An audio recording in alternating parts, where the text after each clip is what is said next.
Hey, what's up? Welcome to Education Show.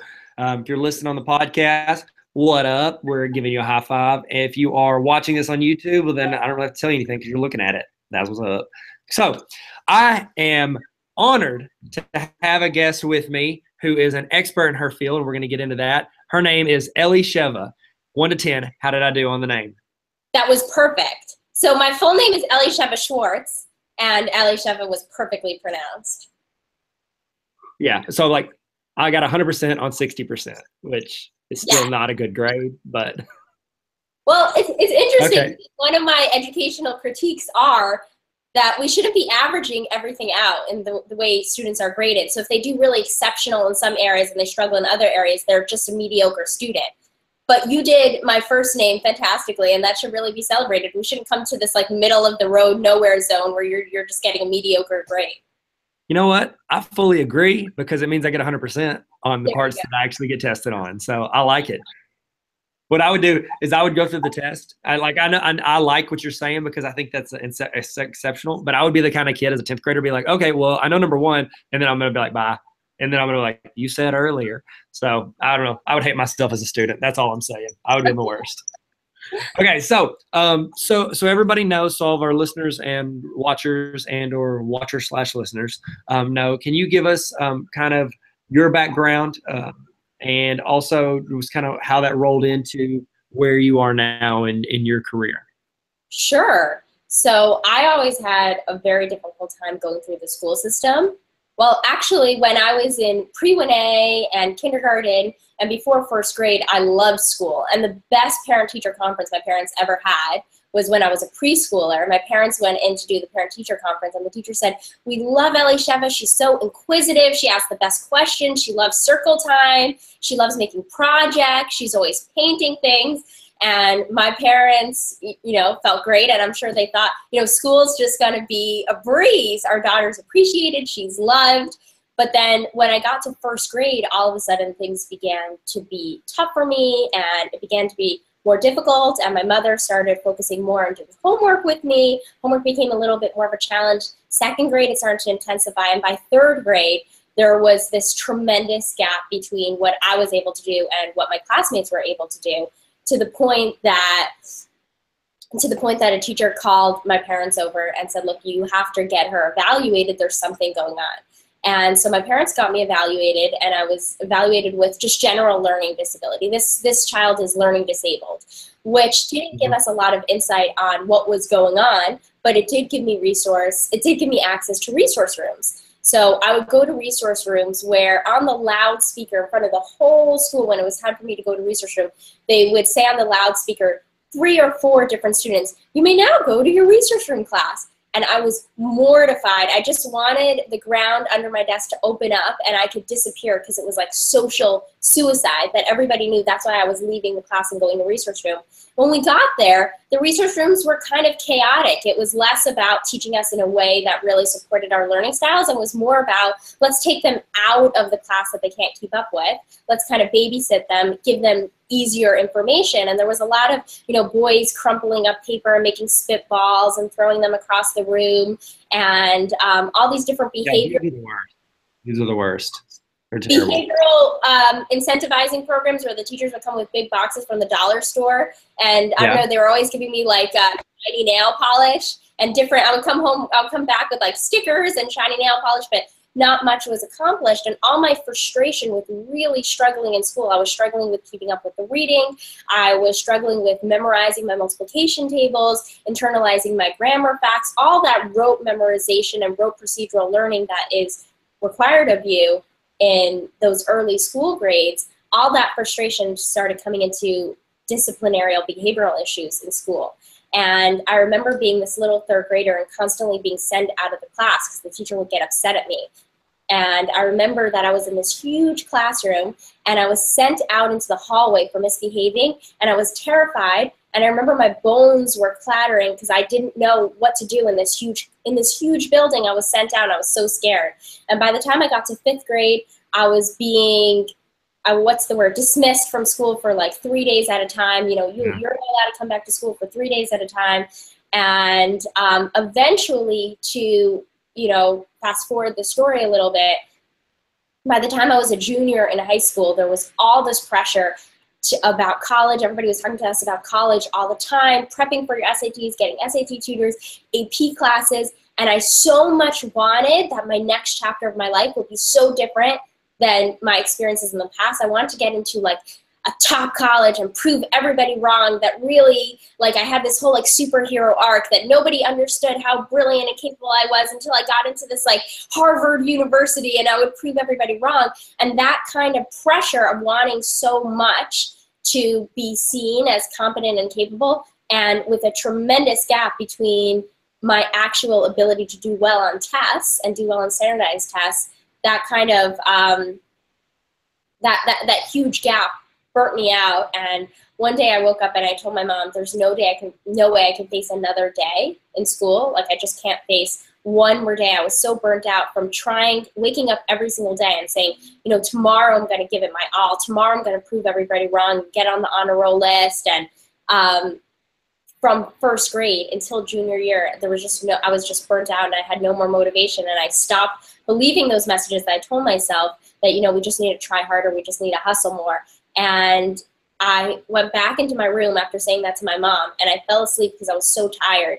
And I ended up basically sleeping for 2 months straight. And then after that time, eventually I was out of school for half a year, and I mostly like stayed at home and like recovered and de-stressed. My adrenals were shot. Everybody said, what did you do? And I was like, I mostly just like stayed home and rested and like ate soup. I was like so burnt out. And that was a huge turning point in my life, because at that point I told myself that I can't continue doing what I was always doing, which is next week I'm going to try harder. In the beginning of the semester, I'm going to prove everybody wrong. That kind of thinking was leading me nowhere, and it was leading me to burnout, and I needed to fully understand what was going on in my life. And that eventually put me on a journey of truly understanding, why did I struggle in some areas where my friends had it really easy, and why did I feel so capable and talented way more than my classmates in areas where they struggled with. And eventually I went to school and I studied cognitive science and psychology, where I was really curious on answering these questions, right? How do we understand these students? And researchers have been fascinated by this question for hundreds of years. The first instance that we have of dyslexia was in the 1800s, when a medical doctor wrote, this lad would have been the smartest lad in his class if only he could pick up reading facts. So there's always been this tension where you see some students that have so much potential and so much intelligence and ability and curiosity, and for whatever reason, their siblings might have done really well in school and their neighbors might be doing well in school, but they can't get the school thing. So this kind of like tension of, well, what really is intelligence, what really is ability, has been fascinating researchers for hundreds of years. And I went to explore those questions. I felt that they were very unsatisfactorily explored in my university. And so I was always, you know, reading books and reaching out to researchers and trying to make sense of my own reality for myself. And then when I had my first child, I was working in another industry, and I had an opportunity to transition. And I knew I wanted to do my own thing on the web. I wanted something that was flexible, that I can do from anywhere, that I wasn't on somebody else's clock. And I said, you know what? I think what I'm going to do is start this blog about dyslexia so I can reach out to the people that are doing the most cutting edge research and talk to them. Because what was happening in what I was studying in school was a complete deficit-based perspective. So when they talked about learning differences, they talked about learning disorders. And they only spoke from, this is the way in which the student is having a difficult time, and here are the ways that they can't keep up.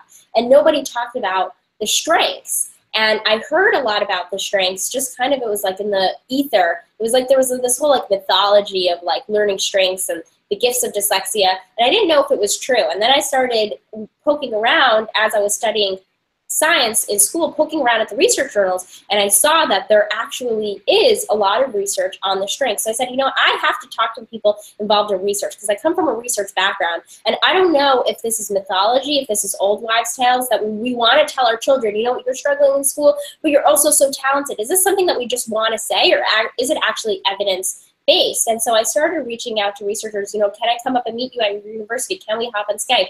Turned into a YouTube show, which eventually turned into podcasts, which eventually turned into consultancy, and now I do online courses. But that's a little bit of my background. That's awesome. What are some of the strengths? Because I think that's something that, you know, in education, it's just like you said, educators spend a lot of their time, you know, if they identify that there is something that's inhibiting learning in students, they focus as like, this is something we have to bridge a gap for. They don't talk about the strengths a lot. What are some of those strengths that people might not notice that are common in students with dyslexia? Sure. So one of the individuals that I interviewed and met was an individual named Dr. Manuel Casanova. And he's a neuroscientist, and he came across this research on dyslexia through an intense interest on Asperger's. So he was studying Asperger's, and he figured out what I'm about to tell you about dyslexia. So what he found out is that there is a spectrum from dyslexia on one end in terms of processing this one area, not in terms of everything, but dyslexia on one end and Asperger's on the other end. And if Asperger's is extremely good at details at the expense of the big picture, so extremely good at picking out the Waldo and the Where Waldo's picture, but sometimes they forget what's the whole picture about, what's the whole gist about.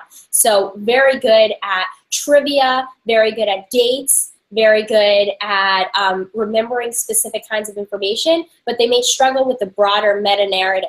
Right? What's the point of all this? What are like more of the abstract implication of all that? Dyslexia, on the other hand, very good at the abstract ideas, exceptional at the big picture, but will really struggle with the rote procedural trivia type information. So when they're memorizing their math facts, they'll really struggle with just memorizing those math facts. When you're learning to read is actually an extremely detail-oriented process of the brain. So you don't need to think about theory, you don't need to think about narrative, you don't think why, you know, A is ah, you just are told A means ah, ba means ba. So what's actually happening in your brain is it's really memorization.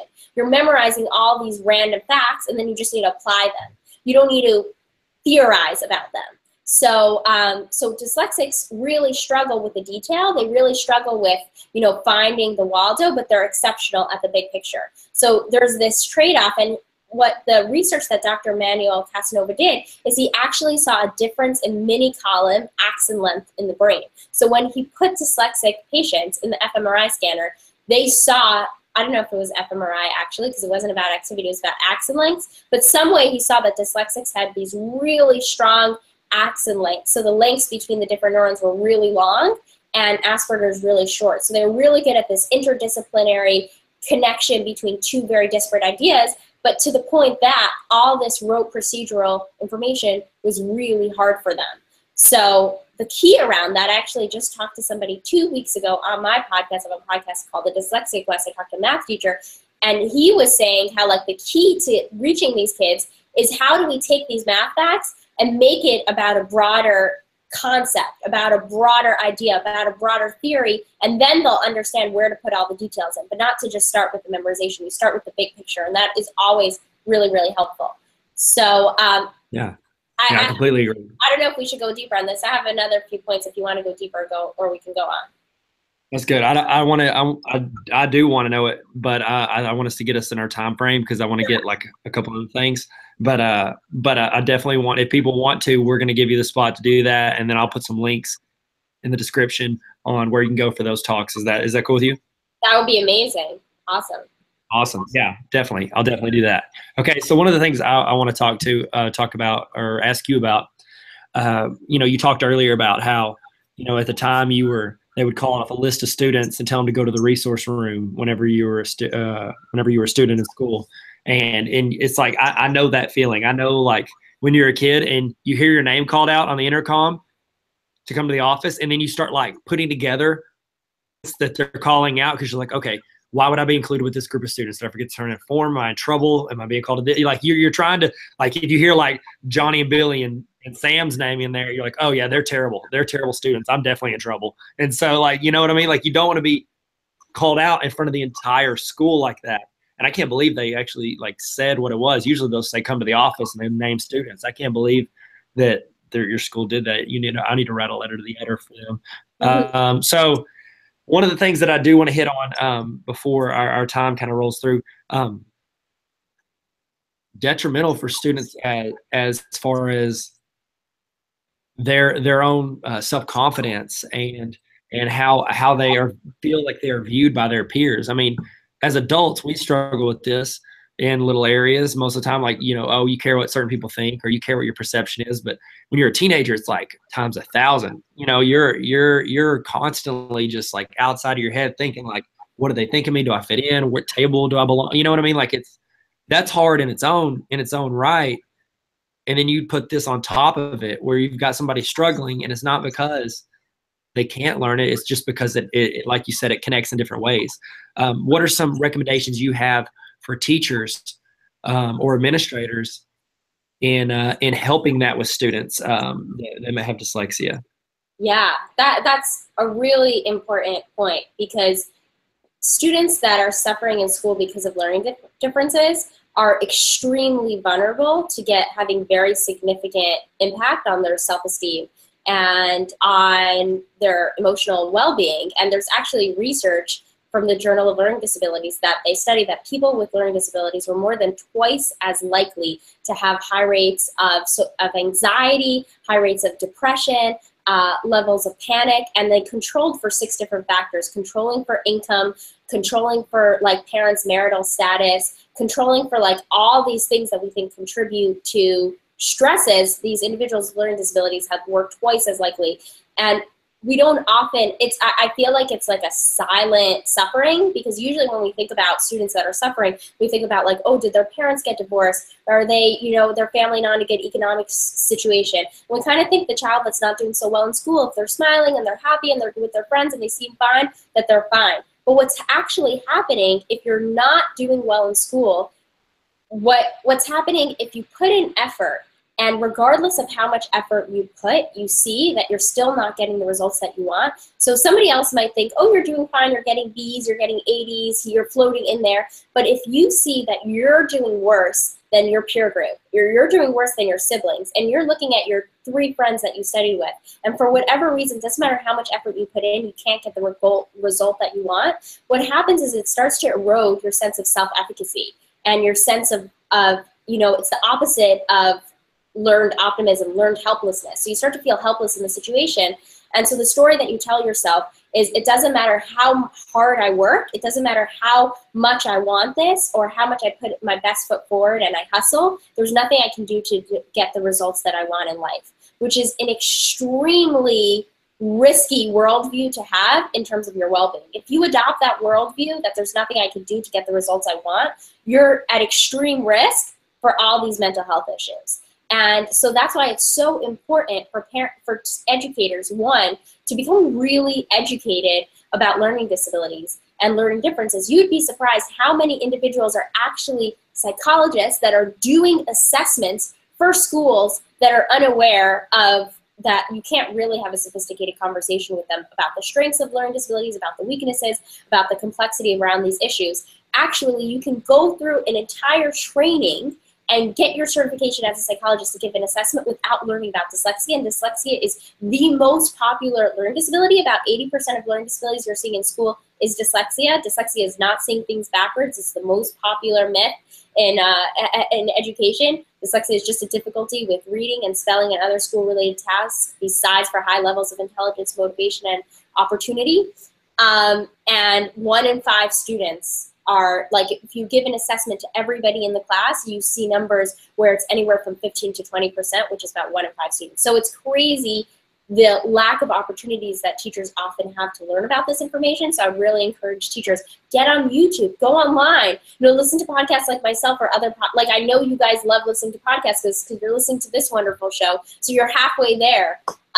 You're the kind of people that love to educate yourself and put yourself in the best possible position for your teachers. So getting informed is so important because they'll help you make sense of what's going on with your student so you can help them make sense of what's going on. And the second thing that I can do is go online and explore the possible accommodations. You know, just Google, you know, tech accommodations, dyslexia, 4th grader, 5th grader, high school, and you'll get so many suggestions. Because if you can incorporate an accommodation, and an example of that is, let's say you have a student and instead of them having to go home and read the book, they can listen to an audiobook, all of a sudden they can experience themselves in the classroom of, wow, I have so many interesting things to say on this book. I have so many thoughts. I have so much to contribute. I'm all of a sudden part of the conversation. And they experience themselves as somebody that if you put in effort, you actually will get the results that you want that can change their entire life.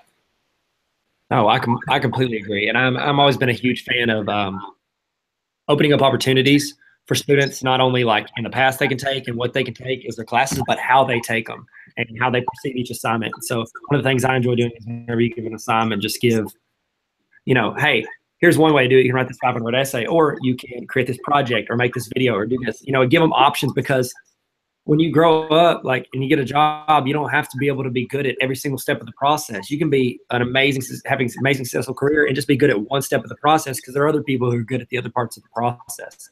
Yeah. And so I'm fully on board with what you're saying, and I think it's great. And everybody listening, I know you guys can tell that Elishiva. Awesome. Okay, good. Perfect. Excellent. I'm getting better at names, but I'm still working on it. Okay, that's one of my areas I'm working on, saying things correctly, my Southern accent. So she's a wealth of information. She has a ton of resources. She's been featured on multiple different places. But I wanted to give you guys this as like a taste test, a quick look. But we are definitely, I'm going to give you resources to find her and some of the amazing stuff she's done. But I want her to tell you with her own words where you can find her and what she has coming up. And then I will put links to everything she wants in the description. Sure. So you can always find me, elishivasschwartz.com. That's kind of my world. And we have a ton going on on Instagram right now. So it's at the Dyslexia Quest on Instagram, and we have a community of around like 9,000 people following us there. And we love it. I do Insta stories. My producer, Erica, she does Insta stories. It's really fun. So that's kind of the center of the world, my world right now. And then we have a weekly podcast. And for any teachers that are thinking about, oh my gosh, this is really reminding me of a student that I have, and he's having a really difficult time, and I think his family can deal with a little bit more support, I do online courses, 6-week online courses for parents. I have one coming up right now, September 7th, which is all about how do you build the social and emotional resilience and well-being.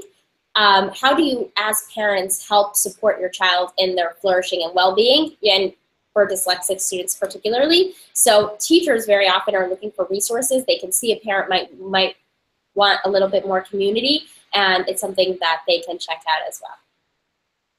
That sounds awesome. Thank you so much for your time and your intelligence and your views and your knowledge. We greatly appreciate it. And I encourage you guys to definitely check her out. Thank you so much. And this has been the Education in Education podcast / video show. I turn 13 next week. Coming to my birthday party. All right. That's awesome. Thank you so much. Bye. This was awesome. I love it. Okay. All right. We're still live.